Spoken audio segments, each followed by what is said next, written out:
भैया light of कर दीजिए।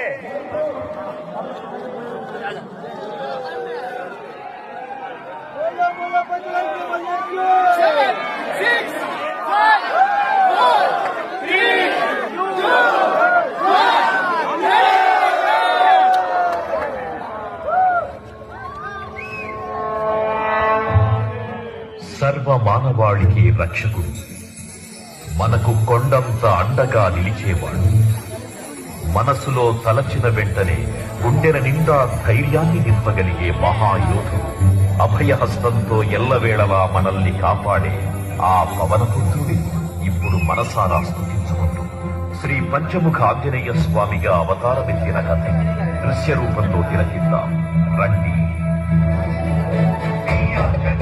ప్రసన్నాంజనేయం ప్రభాతం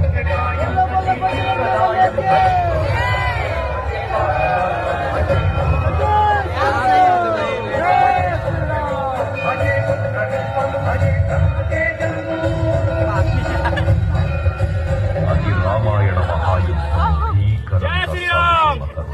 శ్రీరామచంద్రుని సారథ్యం వానర సైన్యంతో విజృంభిస్తూ లక్ష్మణస్వామి తనతో పోరాటం చేస్తున్న రావణుడి కుమారుడు ఇంద్రజిత్ తలని బాణంతో ఒక్క వేటుతో వేరు చేశాడు.